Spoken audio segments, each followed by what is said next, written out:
You said our conscience never ceases to be.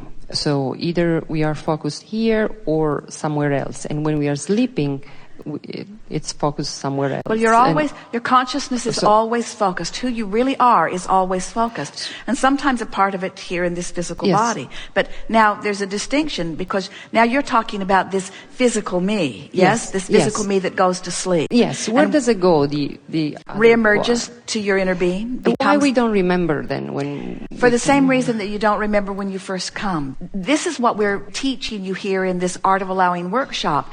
It's not about remembering the details that would just clutter your life experience. It's about remembering the vibrational resonance which would add richness to your experience. If you will take the time to tune your vibration upward, upward, upward by releasing resistance before you go to sleep, so that you're in vibrational alignment with who you really are, when you go to sleep, when you awaken, you will feel it as well. It's possible that when you take your slumber and reemerge into non-physical, if you are in the vortex as you go to sleep, and therefore in the vortex when you wake up, that in the waking state, as you're translating back into something that's meaningful, you could have something that feels more tangible about what's been going on. But you have to understand that everything that you call physical is a translation of vibration. As we are visiting with you here, we're not whispering words to Esther that she is repeating. We're giving her blocks of thought. And Esther is receiving those blocks of thought at an unconscious level, and then finding the physical word equivalent to convey the meaning that we are offering. And so a similar thing happens. When you reemerge into non-physical, you are intertwined with and interacting with that larger part of you and all that the larger part of you interacts with. And when you awaken back into the physical experience, that's when you translate that experience into something that is meaningful for you. And so what we are suggesting to you, and we think it is really the basis of the question that you're asking here, as more often you tune yourself in that higher frequency through meditation, through basking, through appreciation, leaving behind those resistant vibrations, especially prior to going to slumber. As you take your sleep and therefore reemerge into non-physical, as you come back, you will have more and more to interpret. But the thing is, as you interpret what is non-physical through your physical lens, it's going to come out in physical things. That's why you don't think you're doing it already. And so what we want you to consider is that non-physical then is a state of being that I am achieving. And when I reawaken into this time-space reality where I'm focused, then I'll translate what I know into these physical terms. And in the same sense, that's what we're talking about bringing those physical things that you know as physical life into the vortex. Let's see if we can find another way of saying it for those holdouts out there. People want to know what non-physical is like. And we say we have no eyes, so we do not see, and we have no ears, so we do not hear, and we have no nose, so we do not smell. In other words, when you take the physical sensing out of the experience, you all might say, ooh, non-physical doesn't sound that great. And yet what non-physical is sensing on many other deeply satisfying levels. In other words, so every time physical man is attempting to understand what is non-physical from his physical format, he comes up with fairy tales at best and real distortion at worst. And we are not really big on trying to describe what is non-physical to you in a way that makes you like it or understand it better, because we want you to understand that this consciousness that is non-physical is focused into your physical time-space reality. In other words, with all that we are and all that through those like you have caused us to become, Our greatest satisfaction is to focus out here on this leading edge. And we think that's the part of what we know that most physical beings don't know, that we most want to enhance in a way that you really get it. You all are living the leading edge. You've become so accustomed to thinking that non-physical is perfect and that you're here being trained or to try to prove your worthiness so that you can then catch up with this non-physical of perfection.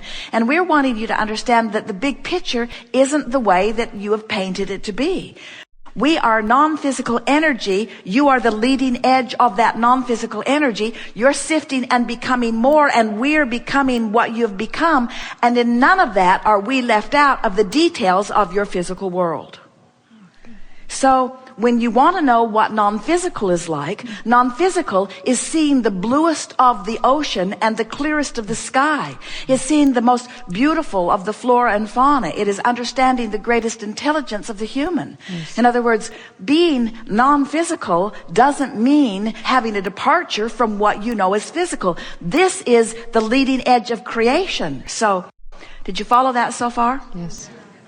So before the you that you know as you came forth into this physical body, Source was immersed in physical, watching the extension of those like you, receiving the data that you are throwing back, and dreaming the dream of that which your life caused you to dream. Have you ever considered what non-physical was like pre-earth? It's a new thought, isn't it? So what was non-physical like pre-earth? It's hard enough to figure out what non-physical is like post-earth, but what was non-physical like pre-earth? Well, it was consciousness as far as it had evolved, and it was full of all of the expectations that had been garnered from all of the exposure to all of the life experience that all that is had evolved to. Yes. So now let's fast forward. So now here's non-physical energy, and earth exists now, and non-physical energy. Does non-physical energy exist separate from earth? Could it? No. It could not. Is earth an extension of what is non-physical? Of course it is. Are humans upon the planet extensions of non-physical? Yes. Of course you are. As you explore and become more, now who's an extension of who? Both. And is there any way really of separating one from the other? Right. There isn't, is there? So now back to your important question. Why can't I remember anything that was before this? And we say, why would you? Why would you reach back when everything that we all are is pointed forward?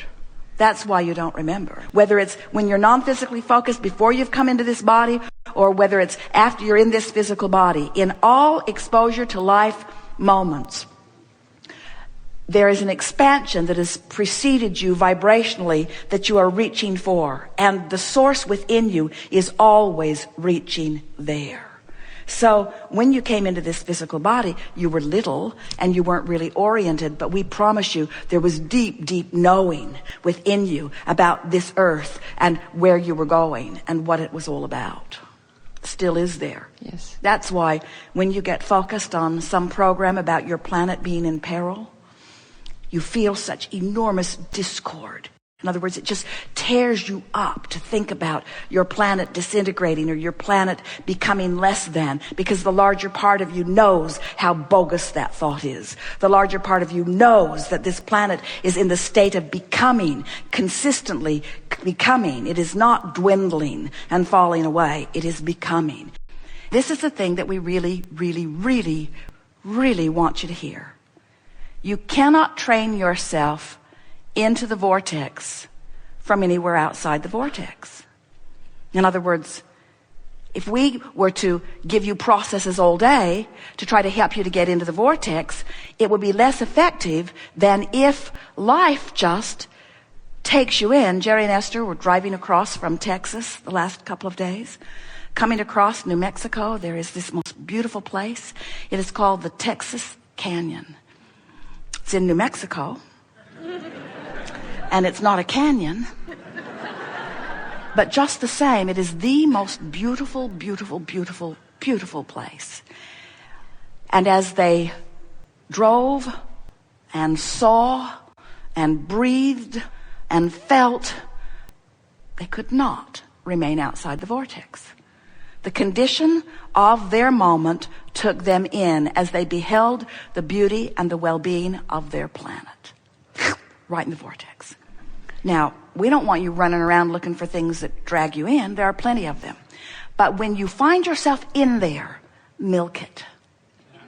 Practice the vibration of it. Talk about how it feels. Remind yourself this is who you are. Remind yourself that this is the way you're supposed to feel. Remind yourself of the beauty of your planet. Remind yourself of the stability of your planet. Pick up a deck of well-being cards or beautiful pictures of something. In other words, that's the time to stay in the vortex. Practice the inside the vortex vibration.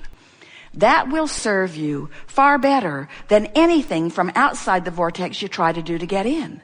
And there are so many things that life shows you in every day that take you into the vortex. So when you find yourself in there, or when you even think you're in there and aren't sure, milk it.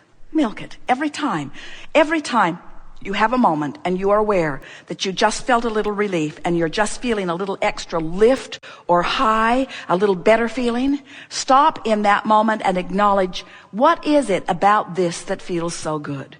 Jerry and Esther will sit in a restaurant that feels particularly good and they will play the game. Why do we like being here right now so much? What is it about this place that feels so good? Is it the lighting? Is it the food? Is it the fragrance in the air? Was it our server? Is it being with each other? No, it can't be that. We're always with each other. Must be something else. What is it? What is it? What is it that feels so good about this moment? What is it?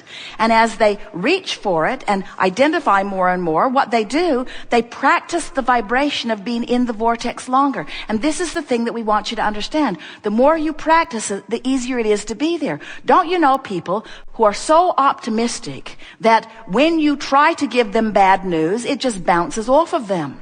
Children are that way.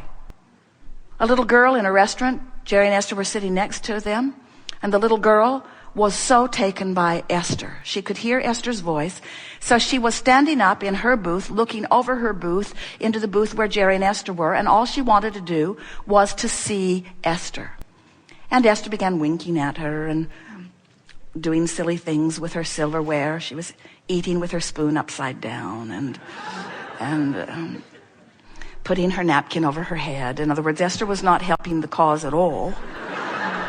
Esther was attracting this little girl. And then Esther heard her father scolding her. And her father said, "Turn around and sit down now." And the little girl said, "No."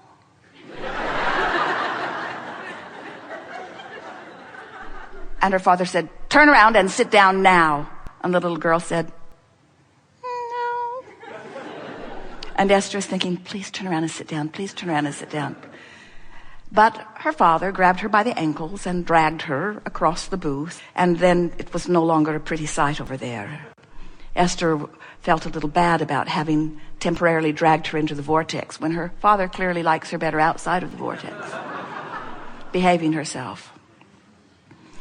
When you find yourself in the vortex, milk it with everything that you've got until you have such a vibration going on from inside the vortex that no one and nothing that is reverberating out there with a different frequency has any access to you. And what you will begin to discover is those old troublesome thoughts that used to make their way into your consciousness frequently, they're gone. Old grudges lift off of you. You stop rendezvousing with ornery people. You stop rendezvousing with people in traffic that are inconsiderate.